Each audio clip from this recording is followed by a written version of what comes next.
No man thinks more highly than I do of the patriotism as well as abilities of the very worthy gentlemen who have just addressed the House. But different men often see the same subject in different lights, and therefore I hope it will not be thought disrespectful to those gentlemen if, entertaining as I do opinions of a character very opposite to theirs, I shall speak forth my sentiments freely and without reserve. This is no time for ceremony. The question before the House is one of awful moment to this country. For my own part, I consider it as nothing less than a question of freedom or slavery, and in proportion to the magnitude of the subject ought to be the freedom of the debate. It is only in this way that we can hope to arrive at truth and fulfill the great responsibility which we hold to God and our country. Should I keep back my opinions at such a time, through fear of giving offense, I should consider myself as guilty of treason towards my country, and of an act of disloyalty toward the majesty of heaven, which I revere above all earthly kings. Mr. President, it is natural to man to indulge in the illusions of hope. We are apt to shut our eyes against a painful truth and listen to the song of that siren till she transforms us into beasts. Is this the part of wise men engaged in a great and arduous struggle for liberty? Are we disposed to be of the number of those who, having eyes, see not, and having ears, hear not, the things which so nearly concern their temporal salvation? For my part, whatever anguish of spirit it may cost, I am willing to know the whole truth, to know the worst, and to provide for it. I have but one lamp by which my feet are guided, and that is the lamp of experience. I know of no way of judging of the future but by the past, and judging by the past, I wish to know what there has been in the conduct of the British ministry for the last 10 years to justify those hopes with which gentlemen have been pleased to solace themselves and the House. Is it that insidious smile with which our petition has been lately received? Trust it not, sir. It will prove a snare to your feet. Suffer not yourselves to be betrayed with a kiss.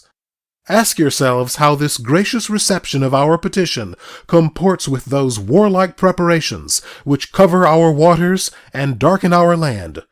Are fleets and armies necessary to a work of love and reconciliation? Have we shown ourselves so unwilling to be reconciled that force must be called in to win back our love? Let us not deceive ourselves, sir. These are the implements of war and subjugation, the last arguments to which kings resort. I ask, gentlemen, sir, what means this martial array, if its purpose be not to force us to submission? Can gentlemen assign any other possible motive for it? Has Great Britain any enemy in this quarter of the world to call for all this accumulation of navies and armies?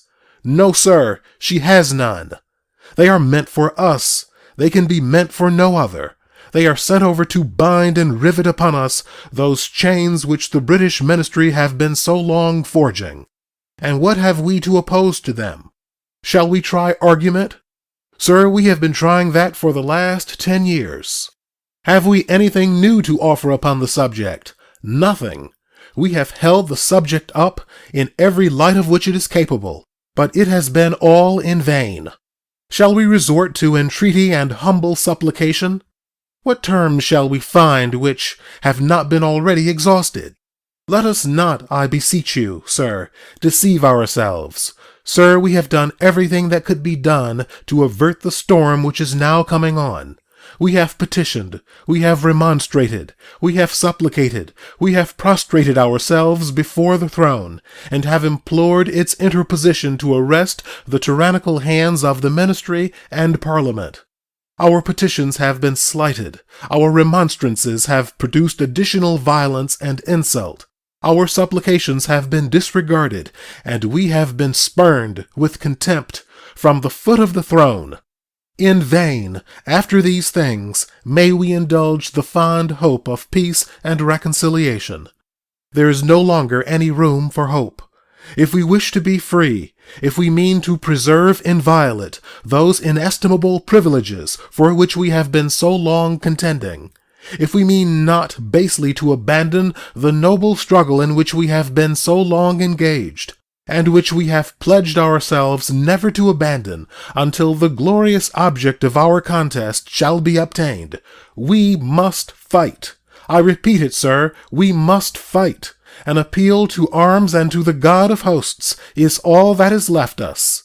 They tell us, sir, that we are weak, unable to cope with so formidable an adversary. But when shall we be stronger? Will it be the next week, or the next year?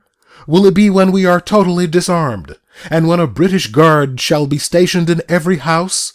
Shall we gather strength by irresolution and inaction? Shall we acquire the means of effectual resistance by lying supinely on our backs and hugging the delusive phantom of hope until our enemies shall have bound us hand and foot?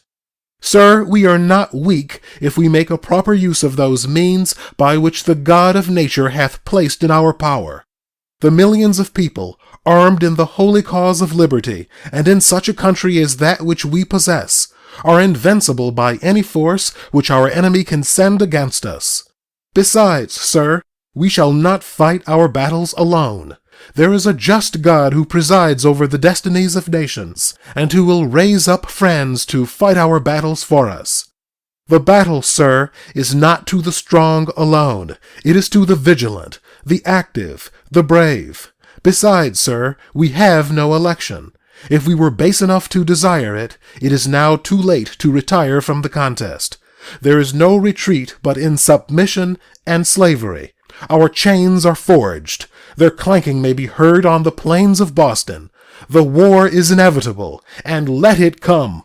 I repeat it, sir, let it come. It is in vain, sir, to extenuate the matter.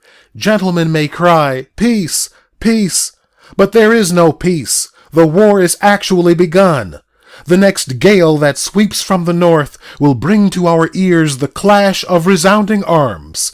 Our brethren are already in the field. Why stand we here idle? What is it that gentlemen wish? What would they have? Is life so dear, or peace so sweet, as to be purchased at the price of chains and slavery? Forbid it, Almighty God!